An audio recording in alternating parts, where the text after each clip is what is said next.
The Adventures of Sam Spade, Detective.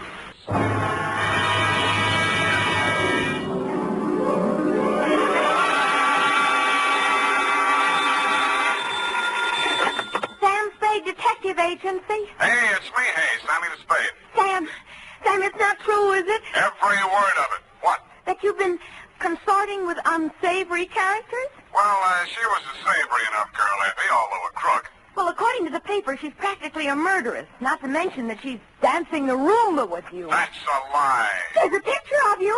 Virginia Vale, gangland glamour girl, caught at the Club Iberia in barefoot Roomba with private eye. It was not a Roomba, it was a bambuco. Oh, Sam, not over the phone. I can't stop it. Stay where you are. I'll be right down to dictate my report on the Lawless Caper.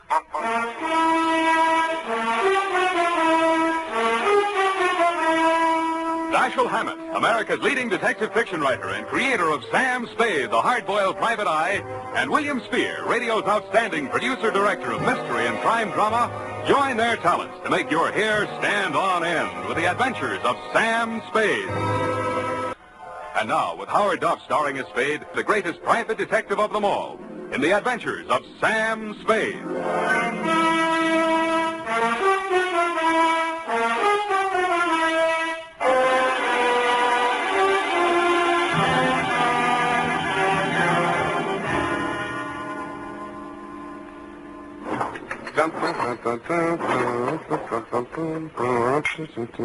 I think I'm getting it, Erich. You even lost your shoes. Ready, sweetheart? Yes, Sam. No questions? No, Sam. That picture in the paper doesn't mean a thing, Effie. There was nothing between Virginia and me. Just wasn't room. Well, that bambuco, you know, that's the way we dance it.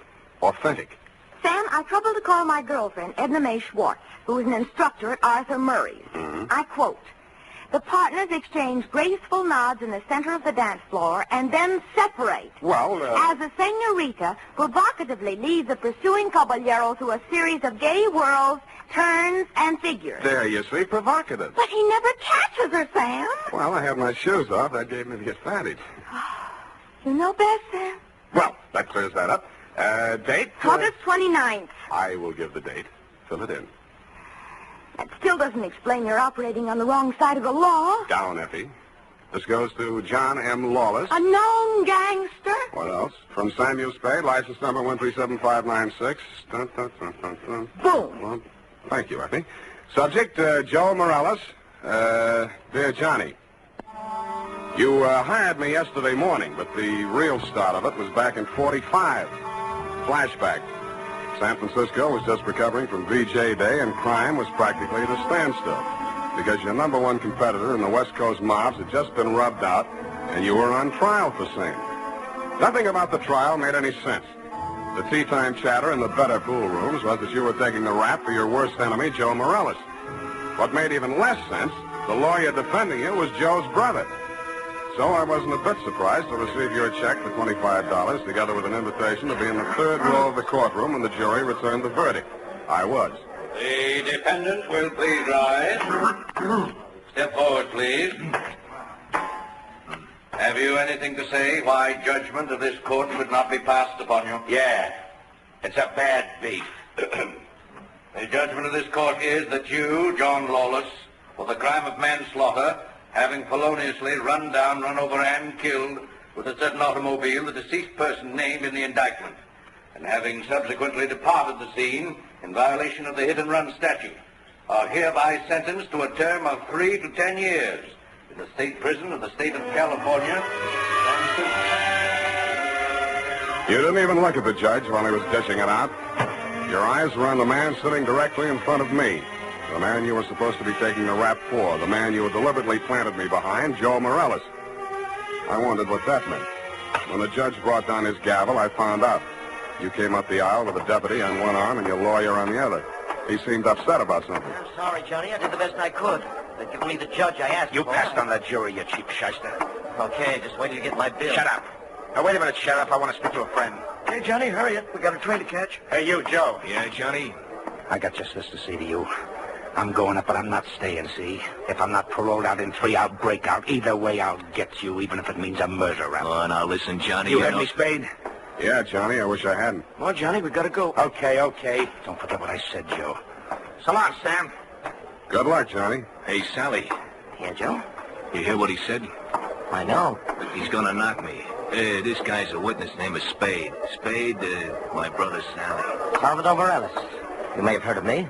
Yeah, if I'm ever up in a hit and run, remind me not to hire you. Come along, Spade, where we can talk quietly. Just over here.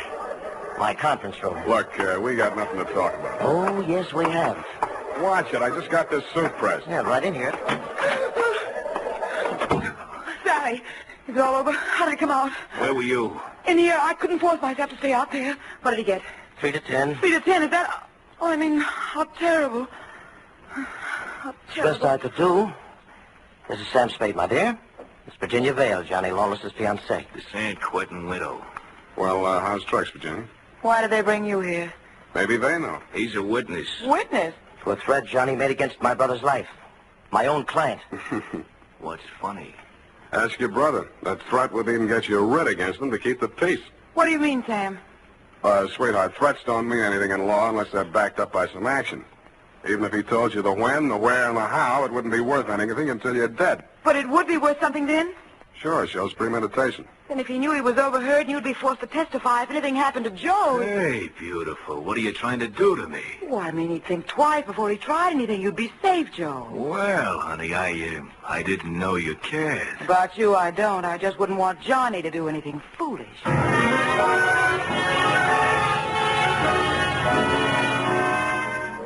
End of flashback. That was 3 years ago. A lot of big news has broken since then, but the only items that interested you in San Quentin were printed on the inside pages of the local press. Item: Virginia Vale, your fiancée, got herself engaged to Joe Morales, your worst enemy. And item: Salvador Sally Morales, your mouthpiece, had taken over your mob. Which brings us up to yesterday morning. Yeah? That you, Sam? Who's this? Johnny Lawless, remember me? No. I was hoping you'd say that. Look, Sam, I got a job for you. Call Peeper Breen. He may need it bad enough. I've got no contacts in the mobs anymore. This is clean. How clean? A chance to save an innocent man from the gas chamber. Wow, There's $1,000 in it for you. Wait till I get a pencil. Now, what was the address? The Alma Arms on Pine Street near Jones. Yeah? Buzz me 3 times. 1 long, 2 short. And make sure there's no one on your tail. Got it. I was not failed. I found your name on the bell panel, buzzed 1 long and 2 short, and the automatic lock clicked me in.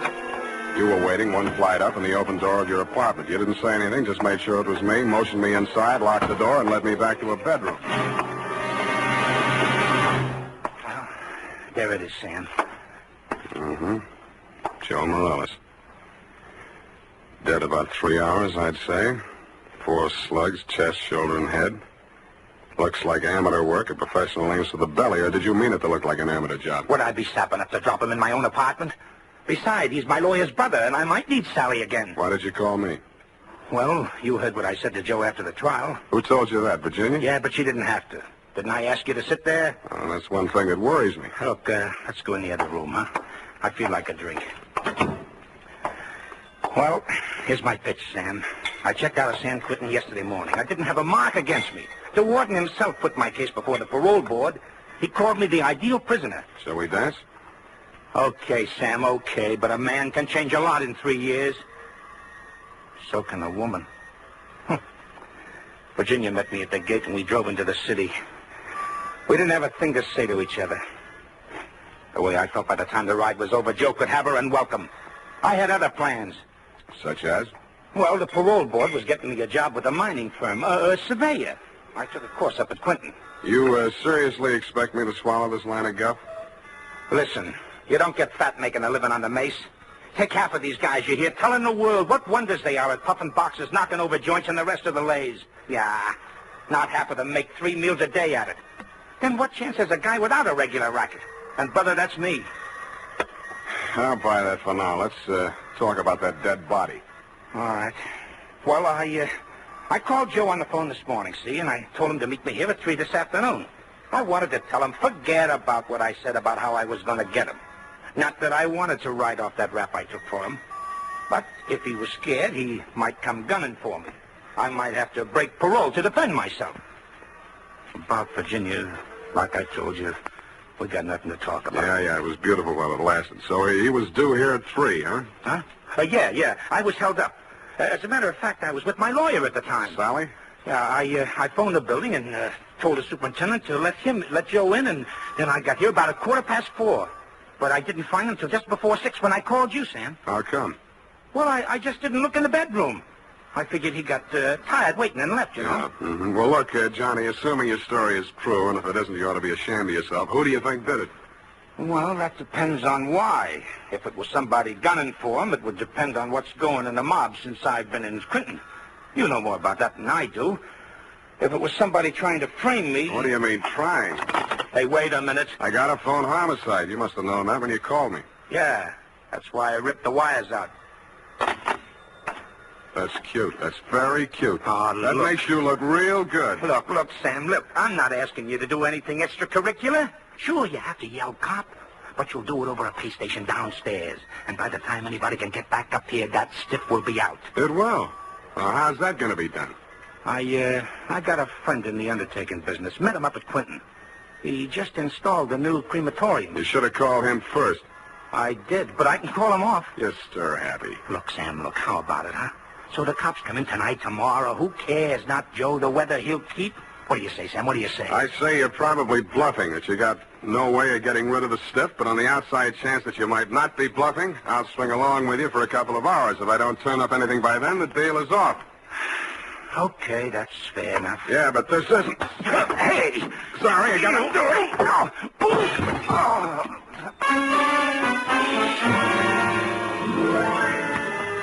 I hated to do it, Johnny. You were out of condition and you weren't expecting it.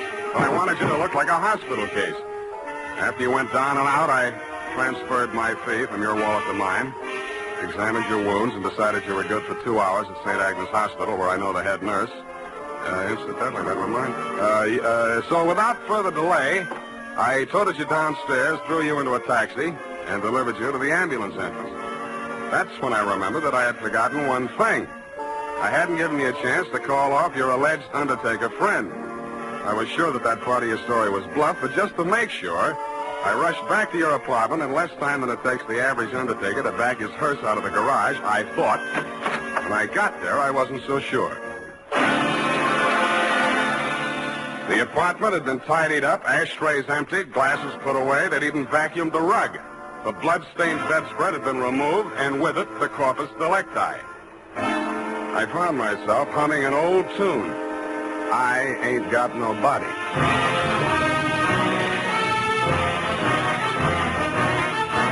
The makers of Wild Root Cream Oil are presenting the weekly Sunday adventure of Dashiell Hammett's famous private detective, Sam Spade.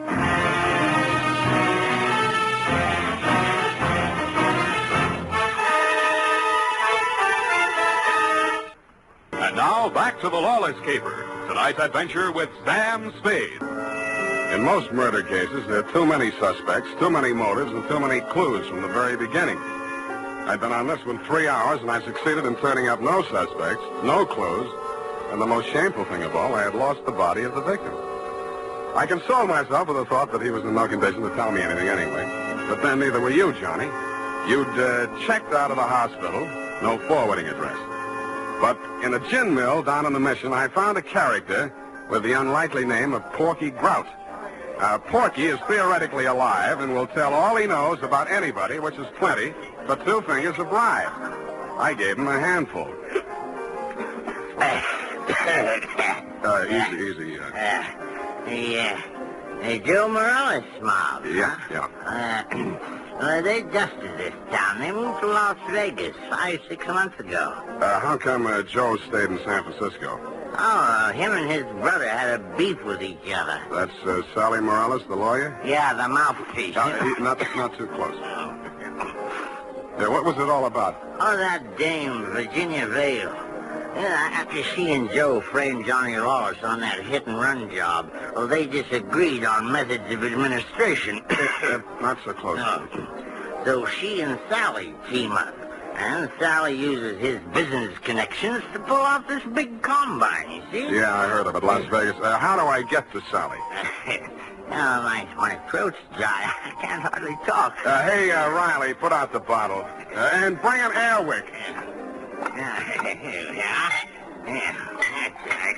Oop, it's floppy. Easy, I'll help you. Great, huh? Great stuff. Not too close. Now, when do you want to get to it?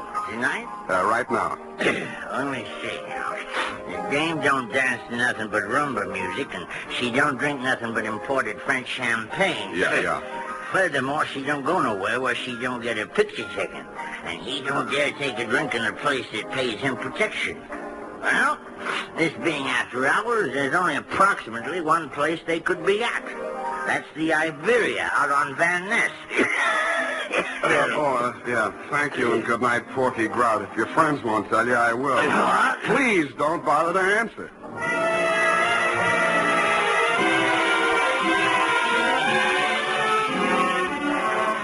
I didn't have any trouble picking out their table.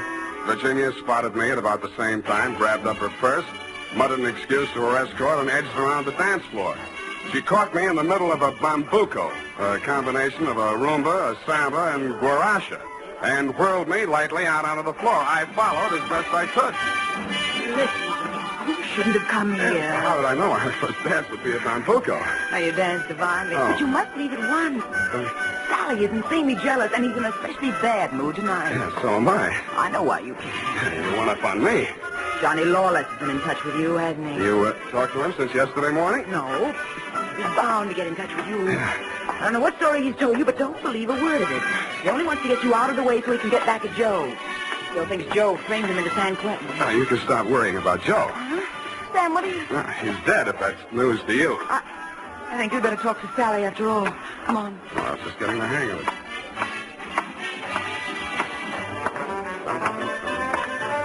Well, my dear, so you've met another old friend. Hello, Sally. Hello? Sit down, Spade. Thanks. Sally, Huh? Sam says Joe is dead. Joe? Murdered? Yeah. Well, it was bound to happen. I wanted him to get out of town before Johnny Lawless came back. Johnny says he was with you when it happened. Juries don't go for alibis, Spade. Best defense I could give him would be that I defend him despite the fact he's accused of killing my own brother. But look here. As his attorney, I have the right to know what he retained you for. To find out who did kill Joe. That's what he said. Have you found out? Not yet. Any leads? Not many. Now, what's the difficulty? The corpse. Somebody swiped it. You can't mean that. I can, and I do. Well, that doesn't make sense. Unless Johnny arranged it himself. But he couldn't have. No contacts. Of course, he might have disposed of it without help. It's been done, you know. Not tonight. I'm his alibi there. I don't believe it. You're just telling that story to see how we'll react. That's why I'm telling it, but it's not a story. It's the McCoy. Sally, what can it mean? If Johnny didn't do it, then somebody must have done it to frame him. And if they did that, they wouldn't turn around and get rid of the evidence, would they? What? Well, the whole thing is wild. You know, there might have been two people who thought they were a team, but one of them was really working against the other and for Johnny. Well, that's absurd, isn't it, Sally? Is it, my dear? He's trying to play us off against each other. Don't fall for it, Sally. I had nothing to do with any of it. You've got to believe that. Yes, I was sure of you when Johnny was out of the way. You wanted him out of the way, you admit it. You're still in love with him, aren't you? Oh, aren't you? Alice, you're hurting me. Hurting? I'll help the DA write his brief. You'll go to Tehachapi for body snatching. Go ahead. I can't wait to get on the stand. The things I'll tell about you, how you let Johnny go up on that hit and run when you knew it was my idea and I was in the car with Joe. You will. Not a jury in the country would blame me for protecting my own brother. Protecting him? You were framing him even then. So you can have me for yourself. Oh, I'll have you in a gas chamber if you keep insisting. Your own brother. Squeeze out of that one if you can. I can. Love of woman surpasses brotherly love. I can see the jury now, eating it up. Victim of a designing woman caught in the toilet. Nuts. I don't care whether either of you is guilty or both or neither or whatever. If I get that body back tonight, I'll let the cops worry about it. If I don't, I'll confess to everything myself and name all three of you as accomplices. All right, Spade. You say your only concern is that body. Right. Right. Here's $500. Another $500 when you find it, huh? Does that convince you? Well, it helps. Here, my diamonds. Take them all. Now, keep the diamonds, Virginia. If Sally gets sent up first, you'll need them for your defense. Think it over, kids. I'm calling the cops right now.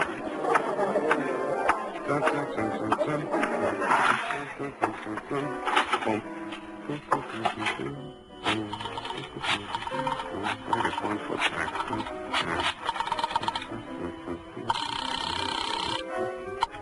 Homicide, Lieutenant Garrett. Roy, Sam Spade.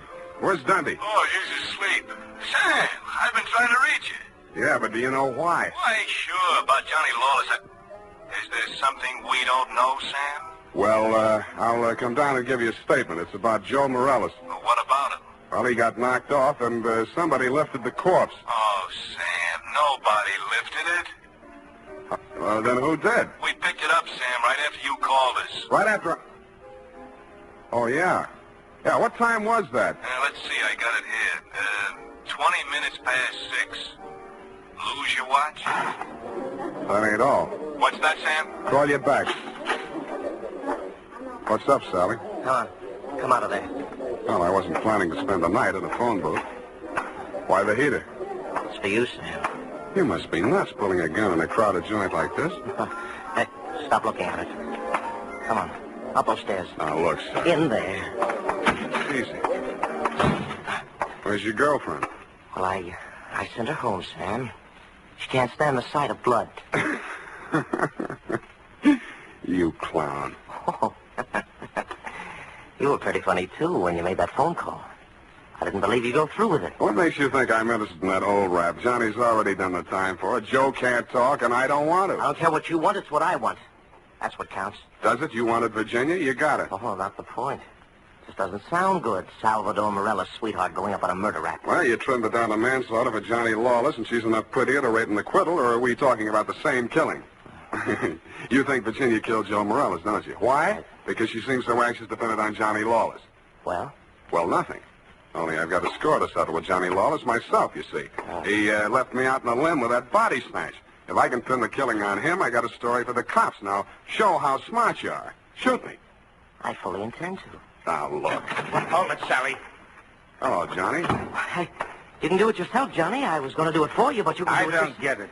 He's trying to pin that murder on you, Johnny. Like you pin that old hit and run on me? But it's not the same, Johnny. Joe's killing is worth life if you're lucky. I never had much luck. Let him have it, Johnny. What have you got to lose? Well, you want me to... No. Step back, Sally. Okay. He dead? Yeah. You planned it different, didn't you, Johnny?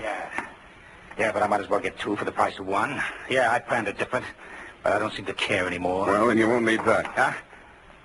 Sorry, Johnny. By the way, I'd like to thank you for keeping me in the clear. How come?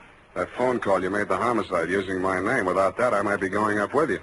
How'd you figure it?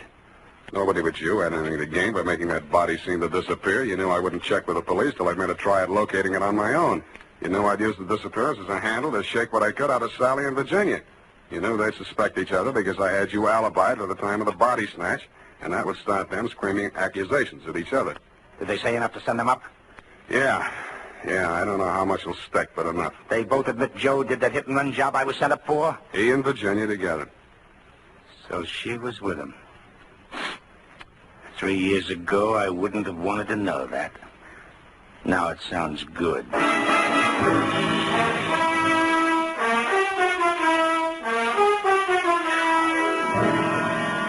I didn't think it really sounded good to you.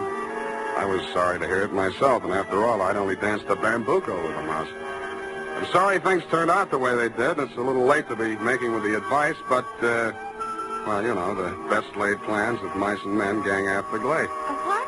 And as you say, what chance has a man got without a regular racket? Period. End of report. Well, heavens to Betsy. Oh. How can you be so sympathetic with a girl who did all those terrible things? Oh, I know, F, I know. It's a silly dance, but she looked cute while she was doing it. I don't mean the dance.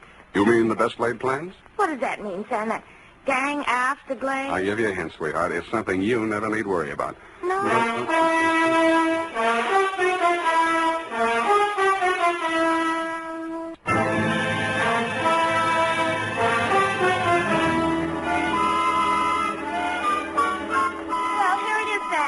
My, terribly confusing. I sensed that somehow. Who was that hit-and-run victim? Well, they named that dance after him, George L. Bambuco. I don't believe it. Sam, what does it mean? What does it mean, you know? Gang after Glay? Snafu. Oh, why didn't you say so? Darlings, yes. Good night, Sam. Good night, sweetheart.